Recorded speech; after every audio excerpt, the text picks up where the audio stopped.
Bartholomew Town is brought to you in part by the University of Rhode Island Online, Navigant Credit Union, the Audubon Society of Rhode Island, Newport Film, and Half Street Group. Bartholomew Town. We're coming on the air on Friday night at 9 o'clock with breaking news of a major cybersecurity breach of Rhode Island's social service program system, the system known as RI Bridges, the victim of a serious cyber attack. I just got back from the State House and a briefing with Governor McKee and other state officials. I'll tell you what I've learned. You'll hear a couple of my questions for the governor and other state officials on this thing. Let me give you the executive summary here, and let me preface it by saying that there are certainly a lot more details that will come as this thing moves along. Obviously, when you have a cybersecurity situation of any kind, there's sensitive information that pertains to the investigation, and there's also sensitive information that is probably in play in terms of whether or not there's some kind of negotiation happening with the attacker or anything else. So we don't know everything for sure, and we may not know a lot. At least the public may not know a lot at this point in time. But here's your executive summary. This system, by the way, managed by Deloitte. Remember them back in the UHIP saga during the Raimondo administration? Deloitte is the vendor that oversees RI Bridges, and that, for all intents and purposes, is the system which oversees the distribution and, frankly, the collection as well of funds surrounding Rhode Island's social service programs. I'm going to tell you exactly which programs they're telling us have been impacted, and I'm going to tell you exactly what they say that you should do. Here's again that executive summary. This is exactly what they put out, that on December 13th, the state of Rhode Island, they were informed by Deloitte that there was a major security threat to that RI Bridges system. In response, the state has taken the system offline so that both the state and Deloitte can work to address the threat and restore it as quickly as possible. Deloitte also confirmed that there is a, quote, high probability that a cyber criminal has obtained files with personally identifiable information from the RI Bridges system. So in other words, the simplified version of this is that the system has been compromised, and anybody, they say going back at least 8 years, who has used this program or has interfaced with any of the social service programs that the state of Rhode Island provides, your account information, your personal data is vulnerable, and there is, quote, a high probability that a cyber criminal has obtained maybe your files, but certainly some files. So, okay, back on December 5th, the state was informed about this by Deloitte, and behind the scenes, okay, you may be wondering, wait a minute, on December 5th, how is it that, on the 13th, more than a week later, the public's just finding out about this? Well, behind the scenes, the IT department, along with Deloitte, the state's IT department, along with Deloitte, they had implemented some security measures, and they started to take a little bit of an assessment of the threat, and they kept that as an internal pile of information until the entire RI Bridges system could be secured. Again, I'm telling you what they're telling us. Just got back from the State House. This is what they're telling us. Then on December 10th, the state received confirmation from Deloitte that there had been a breach of the RI Bridges system. They got a screenshot. Deloitte got a screenshot of file folders sent by the hacker. Okay? So in other words, the hacker said, hey, I've got your information. And it was at that point that the state acted to shut down the RI Bridges system. Some of the programs that have been impacted, all right, listen carefully. If you are or have at any point in the last 8 years engaged with any of the following programs, you're going to need to immediately take proactive measures. Medicaid, SNAP, that's the Supplemental Nutrition Assistance Program, Temporary Assistance for Needy Families, Child Care Assistance Program, health coverage purchased through Health Source RI. By the way, it's open enrollment right now. People right now are scrambling in many cases to figure out what they're going to do about their health insurance for 2025. The system is now shut down, okay? Health Source RI among the programs compromised. Also, Rhode Island Works, the Long-Term Services and Supports, and the General Public Assistance Fund. So they're telling you, be proactive. Take steps, freeze your credit, put a fraud alert on any of your credit accounts through the major credit bureaus. Obviously, change your passwords. And they're saying be vigilant. And I'm going to play you in just a second my question to Governor McKee on this, because, look, it's a Friday night, 7:30 news briefing at the State House. They're not going to do this unless there's something serious happening. They would just put it out there, hey, there's been a cyber attack and it's something to be aware of. But, you know, it's just clear that when you do a Friday night, 7:30 news briefing, you've got something going on. Okay, now just seconds ago, just got a statement from Attorney General Noronha. He writes, here's what you should know. A general and brief description of the incident, including how the security breach occurred and the number of affected individuals, is required by law to be delivered to consumers. So within 30 days of the discovery of the breach, okay, and the ability to provide this information, you, if you're a customer, according to the Attorney General, you should be receiving a general and brief description of the incident. You should also get the type of information that was subject to the breach, the date of the breach, the estimated date of the breach, or the date range within which the breach occurred, and the date that the breach was discovered. So you got a lot of that tonight.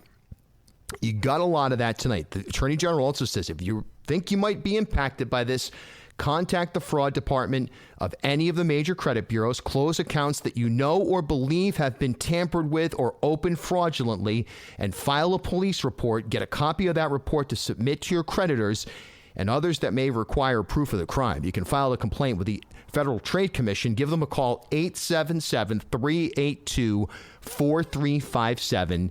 Keep records of all phone calls, reports filed, correspondence, etc., and follow-up conversations on the phone with certified letters to confirm your communication. Check your bank and credit card statements regularly and report any unauthorized charges, no matter how small, to your bank or financial institution, and check your credit score once a year anyway.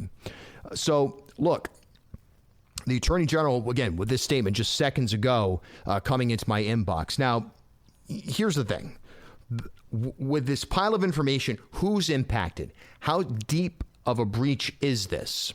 Okay, these are questions. Again, we don't know that as the media and the general public, and it's not altogether clear anyway, whether or not the state has the full scope and size, or Deloitte, the vendor, understand exactly what's happening here, okay, in terms of the depth. All they're saying right now is that, hey, it's serious enough where we're going to call a Friday night news briefing and expect that the public is, quote, vigilant in their actions. Now, look, obviously it's a stressful moment for anybody who has had any interaction with these programs in any way, shape, or form. And you're going to hear right now my questions to both Governor McKee and other state officials about the urgency of the moment. Here, this audio is just from a couple of minutes, really about an hour ago at this point, up at the State House. Two questions, Governor. First of all, just kind of simplifying this right now, for somebody out there who maybe has applied for health insurance through HealthSource, or they receive any of the programs that were just laid out as possibly being impacted by this breach, give us your just anecdotal assessment of how concerned people should be. It's a Friday night news briefing. This seems extremely urgent. Is it fair to say that this should be people's top priority right now at this moment or tomorrow morning to secure their accounts, so on and so forth, that this should be something that is stressful for people? Well, I think that this is happening in our lives every day, right? So this is not just an event that is isolated here. So yes, I think the precautions that you should be using, and if you feel as though that you are in that loop, at least between those dates that I mentioned, the 2019 to 2000, today, and that you're involved in those programs, and we appreciate the fact that the media is here so that we can get the full information out as quickly as it can. Just like, I've had my information, breached sometimes. I made sure that I get the credit checks in place. If I felt as though I had, credit cards that should be, put on hold. These are all things that should happen, and the team behind me is going to make sure that we provide as much of that direction as we possibly can, as quickly as we can. So you'd categorize it as extremely urgent for anybody who is in any way involved with any of the programs that were just laid out. The first thing they should do before they do anything else right now is take a look at their accounts, change their passwords, credit card, so on and so forth. This is not something that should be taken lightly. Yeah, and I think that it's been mentioned that they should be paying attention to any information that they feel as though could potentially be compromised. The state, in terms of health insurance, you've mentioned a couple of, we'll call them analog ways for people to make payments, right? CVS, so on and so forth. Is the state implementing tonight a way for people to receive payments in an analog manner? So those same locations where someone would pay the state, they may also be able to pick up a check for their benefits. Bartholomew Town. Birds are disappearing from our landscape at a rapid pace. Over 1/3 of those breeding on Audubon Society of Rhode Island's wildlife refuges are in decline. Climate change has taken a toll on their migration, nesting, and food sources. While science is highlighting the problem, Audubon is working on real solutions with a plan to rapidly reduce their carbon emissions. The organization will be free of fossil fuels by 2030, with renewable energy powering Audubon's buildings, equipment, and vehicles. To shape our future, all of us must act. Learn more about repowering Audubon, their avian research, and how you can join their fight for climate resiliency. Visit asri.org/repower. Newport Film screens the latest, critically acclaimed documentary films year-round across Rhode Island. Like a film festival, Newport Film often gets early access to films before they're available online or in the theaters. Stay up to date on their latest screening events at newportfilm.com or on Instagram @NewportFilm. Are you looking to advance in your career or explore a new field? The University of Rhode Island now offers a comprehensive portfolio of fully online programs designed to bring world-class education to you anytime, anywhere. Choose from a wide range of flexible, asynchronous programs in business and leadership, data, tech, and STEM, healthcare and pharmacy, marine and environmental science, and more. With expert faculty and innovative courses, you'll gain the skills and knowledge to thrive in today's competitive world. Are you ready to take the next step? Visit uri.edu/online and discover how URI Online can help you achieve your goals. URI Online, learn anywhere with us. Half Street Group brings a new generation's perspective to leadership communication, strategic public relations, and digital marketing. Half Street helps organizations and leaders take control of their own stories and manage their reputations. They get results for their clients by focusing on audience, message, and culture, and by leveraging their decade-long relationship with media and opinion leaders in the Ocean State and throughout New England. Join me and Half Street Group founder and president Mike Rea for a conversation every month about news of the day, the hottest media analysis, and a look behind the scenes at how impactful leaders drive conversations.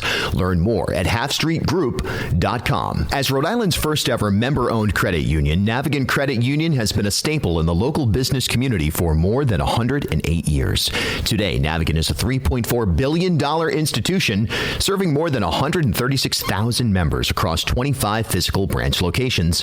But since its founding in 1915, the mission has never changed. Navigant Credit Union's team of financial professionals have remained committed to improving the financial well-being of the families, businesses, and communities they serve across Rhode Island. Learn more at navigantcu.org.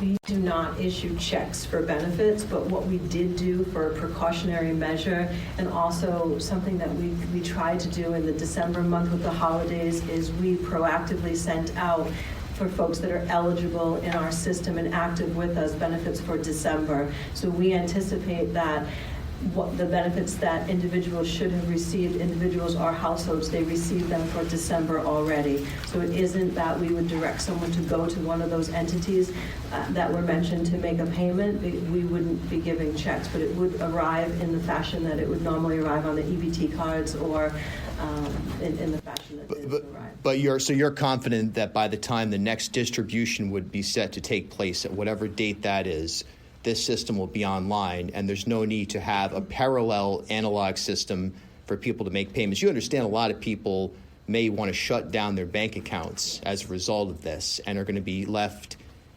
unsure of how they're going to receive their payments. What's your advice to those people?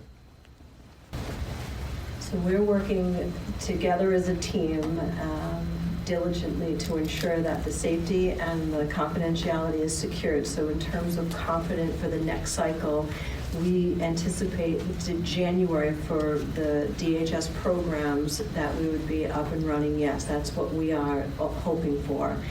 In terms of delivery of benefits in the traditional fashion. So access to applying is, as I mentioned, we have the ability with contingency planning to revert to some paper applications and processing and prioritizing families that are in need, individuals that are in need. So we'll be able to do that. In terms of December benefits, we proactively issued those in advance. So obviously we're going to stay on this here on Bartholomew Town, ripodcast.com. Any details that come in. If you think that you have been impacted by this, this is your old pal, Bill Bartholomew, telling you to take care of it immediately. Don't wait. Don't wait on this. The moment right now feels to me, and again, who cares about feelings when you're talking about something like this? My radar on this one right here is that this is major. That you should not leave it to chance, and if you believe you have potential for exposure here, you should act immediately.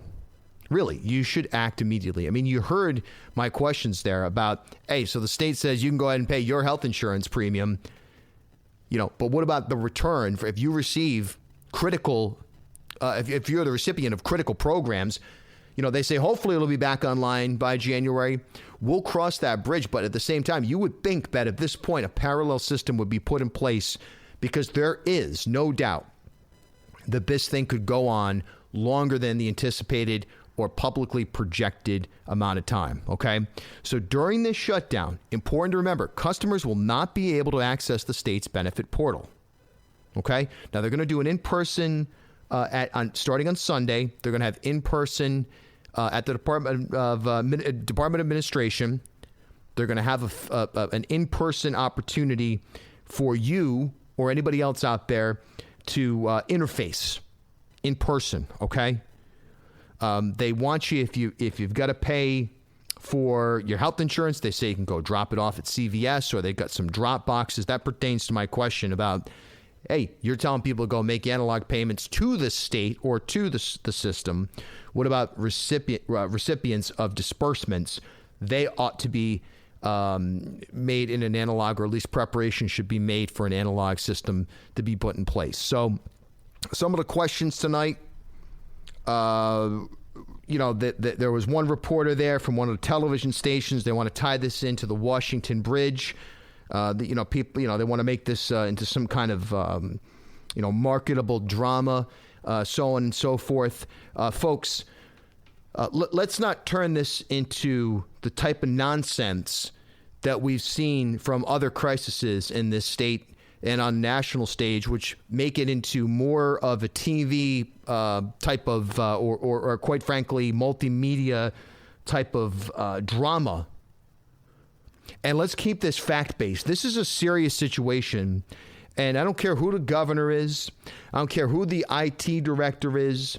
I don't care what personal or professional vendettas may be out there or anything like that. This is a serious situation that deserves frankly, fundamentally sober attention from both the state and from the media and from the general public. This is one of those deals where there's a vulnerability that is very, very real. And the next step in this whole thing, from a public standpoint, of course, we have to start sitting here and wonder, okay, at what point does this become a situation where, just like with UHIP, where people's payments were not being dispersed in the appropriate and proper format, fashion, time, or at all?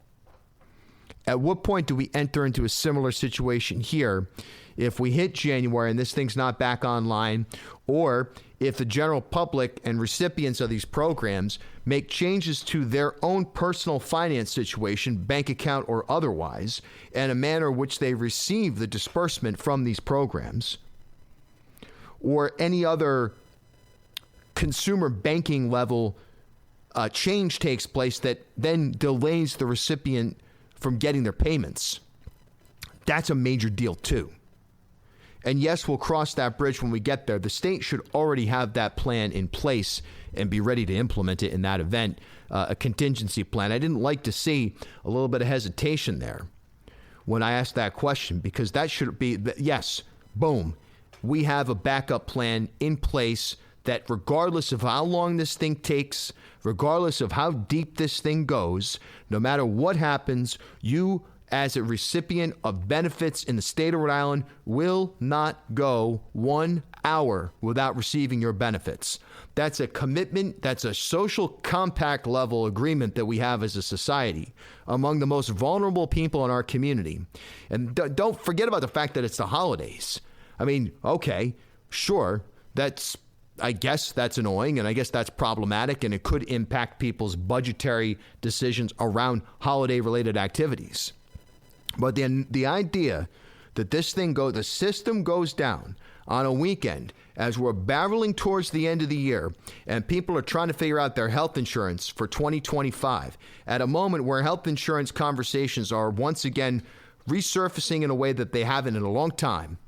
And now all of a sudden, people in the state of Rhode Island may be in a position where it's either going to be impossible or highly inconvenient to get their health insurance in order for 2025. And I understand it's not as if, the month of December is the exclusive open enrollment period. You'll have a little bit of time in the new year. But there needs to be some quick decision making that takes place to decide, hey, what are we going to do here if our system is completely offline and we got thousands of people trying to make decisions and take action on their health insurance? And again, it's hard to imagine the reality could possibly exist that they don't have this already worked out in some way, shape, or form. A backup plan. All right? This will be a test of leadership for the McKee administration and the state as a whole, undoubtedly. And what needs to happen is it needs to both be conveyed that this is serious business, but even though it's serious business, we've got it not only under control, but we're not going to skip a beat other than what you've already experienced with the shutdown of the forward-facing system that is what do you call it? Not roadworks. The hell's the name? I lost my train of thought here. It's Friday night. I mean, come on. Let me open it up again. All right, bridges. I knew it was something like that. Which also, get a new name for it. Holy Moses. All right, bridges. In light of the Washington, call it something else. And Deloitte, I don't know. I don't have an informed enough opinion to offer. I mean, they're responsible for you. You get a different vendor. Anything can go wrong. It's IT. And maybe they did a great job here. I don't know. I mean, I've been planning on wrapping up this season of Bartholomew Town early next week with our best of or biggest stories of the year roundtables. We've got Congressman Magaziner coming on. But we're going to have to keep the door open, keep the lights on, keep the door open. Because this story needs attention, and we'll stay on it. But that's it. Friday night. Here I am. I'm eating kebab and curry by myself in my loft, and they say, hey, press conference 7:30, come on down. So we're going to do it. We're going to be there for you. And if you have you know what? We're going to open up the gate as well. You got a problem? Bill@ripodcast.com. We'll get it to the governor. You got a problem? You got a specific question? Bill@ripodcast.com. I'll get it right to him. This is no joke. I'm talking, by the way, this impacts people. I just had a text message with somebody who was describing that they were, during the pandemic, providing housing for folks. And remember that program where the state was kind of paying rent for people? That's potentially included in all of this. So this is going to impact a lot of people. Question is how long it goes on and how quickly it's addressed. But make no mistake about it. It's not a joke. It's not a minor deal. But also, let's not get carried away with the sensationalism. You know, I'm already seeing people with the ABC 6 reporter puts out the question, between the Washington Bridge and this, I mean, Rhode Islanders, do you think Rhode Islanders are questioning your leadership? I mean, that's the type of stuff that whether you think it or not, whether you want to write that story or put it on a TV, whatever it is, it does not serve the public's interest to go to a press conference and ask a question like that to try to create some sort of narrative in a moment where this should be about old school, get the information out. What do people need to know? Rich Lamb, WCBS, tell them what you see. That's the way that this should be reported. All right? And what I saw tonight in that regard was pathetic. It doesn't serve the public's interest to keep this soap opera nonsense going in a moment of urgency. If you want to do that kind of stuff, you know what? Go work at TMZ or the local versions of that. That was ridiculous. You want to tie this into the McKee leadership position. The only way to look at that is to assess how the actual situation is being handled now. The story will write itself going forward. But most importantly, the general public just needs to know this is serious. And you may be impacted by this. You may be impacted by this. That's why I asked to go, hey, people are busy. I don't feel like doing this. I don't feel like going to the bank and dealing with this, but I think we have to. I think that's the message that needs to be put out. You got to take care of this. You got to get ahead of this. And you know what? The worst case scenario, it doesn't end up being as bad as it was, and you strengthen your own position in a cyber environment that is vulnerable for sure. All right. That's a breaking news. That's the story. I hope everyone has an amazing weekend. Really. We've got Elmwood Songwriters Club at the Loft on Saturday night, tomorrow night. That's our 8 artists, 2 songs each. Providence and Rhode Island-based artists performing series. It's free. You want to come to that? Send me an email or a DM on social media, Blue Sky, Instagram, and X. And like I said, you got a question about this you need answered? bill@ripodcast.com. I'm going to go back to the COVID days on this one, when I tried to serve as an ambassador and formulate questions that meant something to you as somebody who's impacted by the situation. Not questions that appease the political class and, the ha-ha-has as the Dunkin' Donuts cups are saluted and chugged in the break room of various media outlets. I mean, if you didn't watch the press conference, it's probably, I'm sure that Channel 12 posted on YouTube. I'm sure they posted it up there. I'm sure you can go watch it, and you should. But they asked this quick ABC 6 kid. I don't even know who he is. Never seen him before in my life. He asked, I'm sure he was instructed by somebody. Oh, here's what we'll do. Tie this into the Washington Bridge. This impacts people's lives. What these people don't understand is that you right now might not get your benefits. Your account might be compromised. You might be trying to register for health insurance. You may have a condition that requires that you visit a physician in January, and all of a sudden, now this nonsense comes up.